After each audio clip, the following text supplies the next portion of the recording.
Hello BookTube, this is part 17 of my 2022 library tour.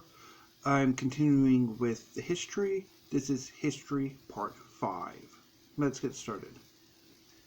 First up is SPQR, A History of Rome by Mary Beard. This is a fascinating, weird history of Rome. And by weird, I mean it is organized rather strangely. I think if I remember correctly, it jumps around a bit. It starts in the middle-ish of where Beard's story, and then it kind of backpedals to the origins of Rome as best as historians and archaeologists can make out, and then goes from there to all people living within the Roman Empire, or most people living within the Roman Empire, being accorded Roman citizenship. But most of the focus, most of the attention is really in the period immediately before Julius Caesar, and I think most of the Julio Claudians, if I remember correctly. So it's a very fascinating book, but it is rather weird, and it might take a reader a few goes to get into it. It did take me 2 goes before I got into, or before I read it. Next is another work of Roman history. This is Dynasty, The Rise and Fall of the House of Caesar by Tom Holland. I talked a bit about this about a month ago. This was one of the books I had on my name tag TBR. This is a history of the Julio-Claudian dynasty, the first dynasty of Roman emperors. And Dynasty is written in a very muscular purple prose that I found a bit off-putting, and given the reliance on the sources that we have, and perhaps lack of critical appraisal, critical engagement on Holland's part, Dynasty kind of reads a bit very gossipy. I mean, of course, the sources that we do have, the printed sources, the written sources, are gossip for a good chunk of it, because the Roman Republic, the Roman Empire, Rome in general, lived and breathed gossip. So, just beware. Moving away from Rome into a bit of a medieval history. This is Life in a Medieval City by Joseph and Francis Guise. Haven't gotten around to it yet. I think I saw this on Triumphal Reads and wanted to pick it up.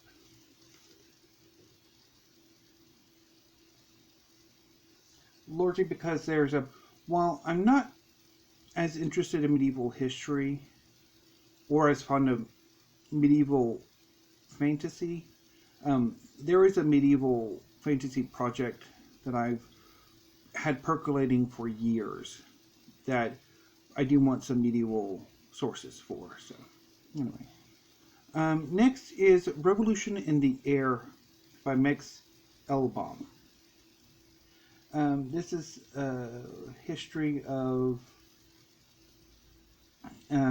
student radicalism in the 1960s, and how those student radicals sort of migrated into even further left politics, more revolutionary politics, and eventually sort of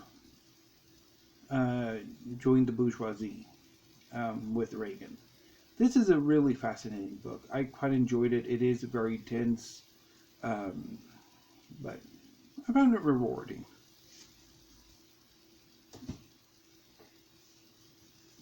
Next is Insurgent Empire, Anti-Colonial Resistance and British Descent by Priyamvada Gopal. This is a wonderful book that looks at anti-colonial resistance, not only from the colonized, but also from the metropole, from Britain itself. Not only basically Britons who traveled to the colonies and reported back what they saw, which was not, which was very sort of critical of British colonial policies, as well as Britons in Britain who began to oppose imperial policies and stuff. But this is a really, really fascinating book, and I quite enjoyed reading it. It is rather dense, though. Next is Richard III by Charles Ross. I've wanted a biography of Richard III for quite a while and decided to pick this one up. So yeah, I haven't gotten around to it yet. I really should. Next is How to Hide an Empire, A History of the Greater United States by Daniel Immerwahr. This is a history of America's colonial possessions, from Puerto Rico to the Philippines to Hawaii to Japan, which was occupied by the United States in the aftermath of World War II. This is a very fascinating book that I quite enjoyed reading it when it first came out in 2019, and although I think I read it in early 2020. But yeah, I really enjoyed it, and when it came out in a paperback, I jumped on it nearly immediately. I'm pretty sure I pre-ordered this. Next is another really good book, Arabs, A 3,000-Year History of Peoples, Tribes, and Empires by Tim McIntosh Smith. Much as with A Big Wonderful Thing, this is how you write history. It is narrative, it is at times irreverent and humorous and full of wit and very interesting. I loved this book.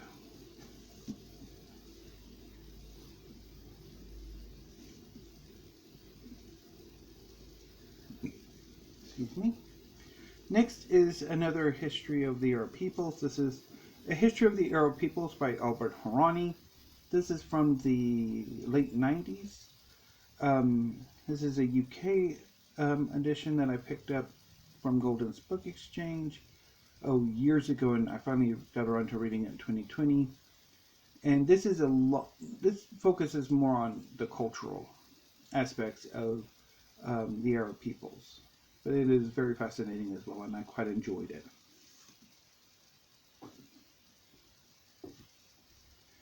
Next is The Medieval Foundations of England by G.O. Sales. I'm pretty sure I picked this up either from Golden's or more than likely the Friends of the Library book sale, but I haven't gotten around to reading it. Again, I largely picked this up for that medieval fantasy project that has been percolating for years. Sticking with that theme, this is Feudal Society Volume 1, The Growth of Ties of Dependence by Mark Bloch. Picked this up from Friends of the Library book sale, I'm pretty sure. And then we have The Witch by Ronald Hutton, A History of Fear from Ancient Times to the Present. This is a very fascinating but dense, incredibly dense history of the witch. Primarily focusing on Europe, but also including other parts of the world as well. But yeah, I saw it. I think I actually pre-ordered this because I really wanted it. Next is another book that I picked up from the Friends of the Library book sale, Although I could also pick this up from St. Edward's. I don't even know which. But this is The Fall of Imperial China by Frederick Wakeman Jr., which is bookmarked, so I'm thinking I've been wanting to read this for a while. Maybe I ought to hop onto it. But yeah, this is about the fall of the Manchu Dynasty and the formation of the Chinese Republic. This is Ecstatic Nation, Confidence, Crisis, and Compromise, 1848 to 1877 by Brenda Wineapple. This is an amazing history of the U.S., the United States, from the death of John Quincy Adams to the end of Reconstruction. This is fascinating.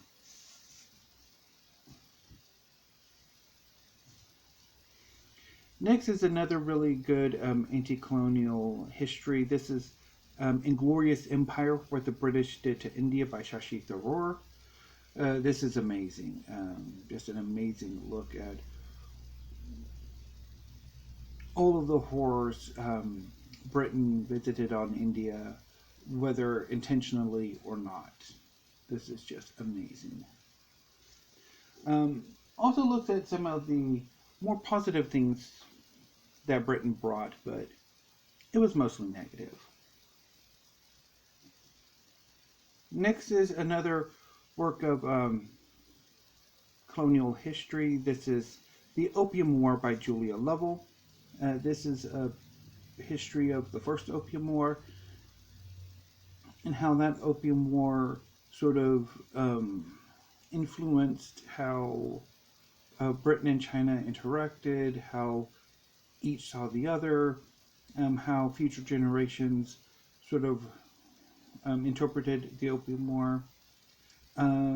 Obviously, I tried to read this in January for my name tag TBR during No Fiction 2022, and I obviously bailed. So hopefully I will come back to this and have a bail redemption and enjoy the book, but we shall see. Next is Dreams of El Dorado, A History of the American West by H.W. Brands.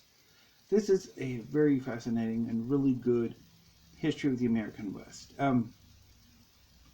It's not terribly specific. It kind of zeroes in on a few key narratives.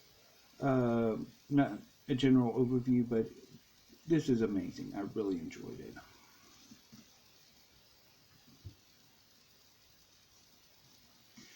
Another book that I really enjoyed, and going back to my beloved ancient history, this is The Story of Egypt, The Civilization That Shaped the World by Joanna Fletcher. This is a really good history of ancient Egypt. I really enjoyed it. I've read it several times and enjoyed it each time. So, yeah. If you're looking for a good history of ancient Egypt, The Story of Egypt is recommended. Next is A History of South Africa by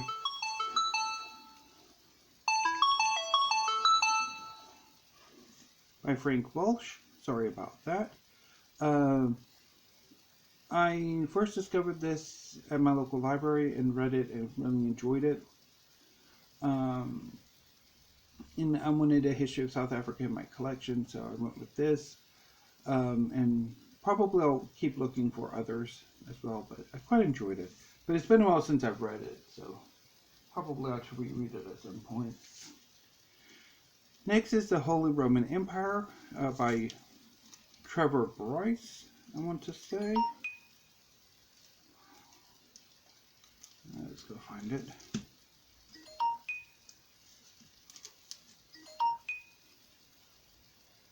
No, it's not Trevor Bryce, it's James Viscount Bryce.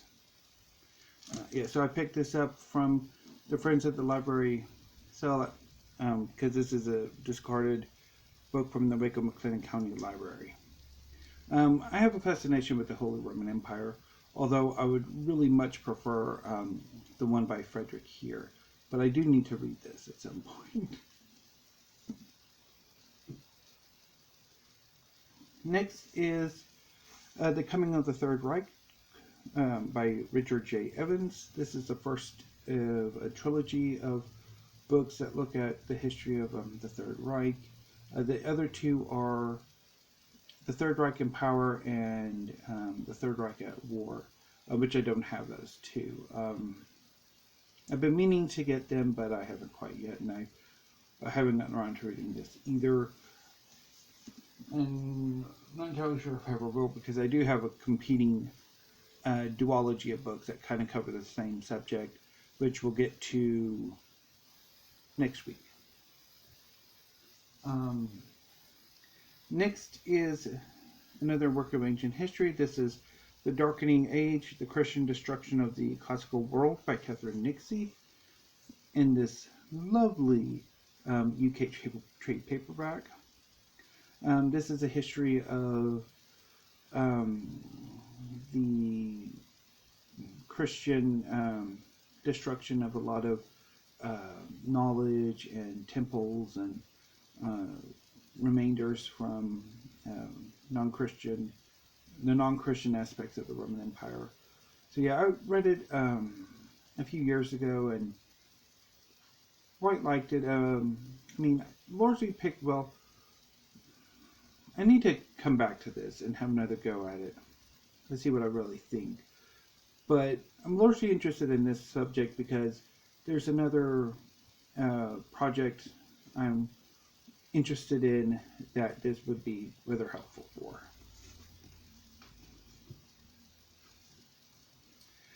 Next is another work of colonial history. This is The Anarchy, The Relentless Rise of the East India Company by William Dalrymple.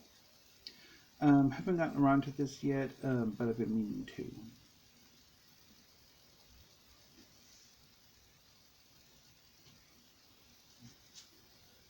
Next is Greece, Biography of a Modern Nation by Roger Beaton. I read this midway last year and really enjoyed it. This is a fantastic book that looks at the history of Greece from the last years of Ottoman suzerainty to the present. Really good.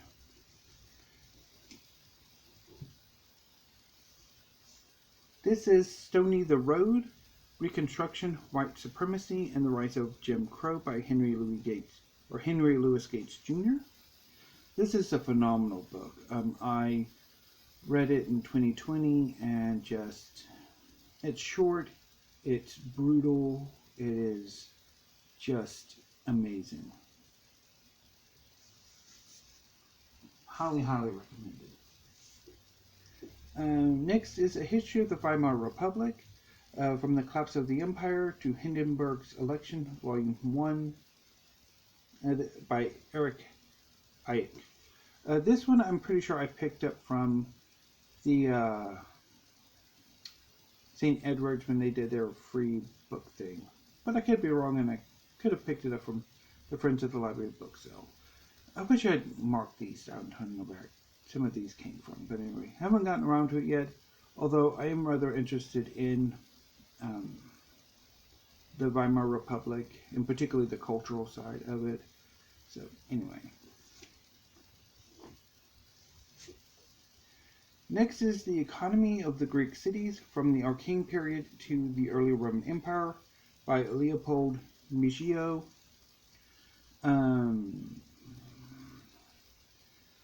I picked this up largely, and I don't quite remember where I picked this up from, but in a way I remember picking this up, I think, as a help for my writing projects. Particularly world building. I wouldn't describe my world building technique as hard or as super realistic. I kind of do want a better idea of the basis for which I'm trying to create a society, a culture, than just throwing things in kind of by authorial fiat trying to make them work. But I didn't particularly like this book. Next is The Rising Sun, The Decline and Fall of the Japanese Empire, 1936 to 1945, Volume 2, by John Tolland. I think that I picked this up from the Friends of the Library book sale, but I could be wrong. Could have picked it up somewhere else, but I haven't read it yet because obviously I don't have Volume 1. So, yeah. And finally, the last book on this shelf, and my favorite book from last year.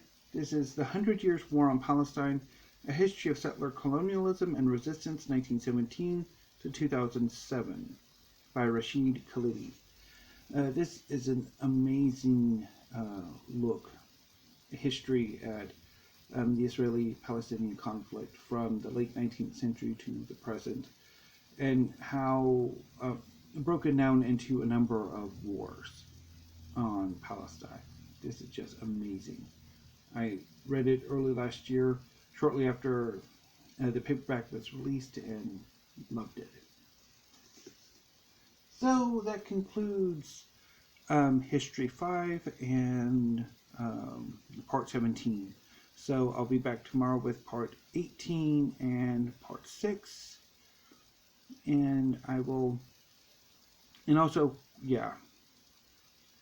So anyway, so until then, BookTube, thank you, have a great afternoon, and stay safe.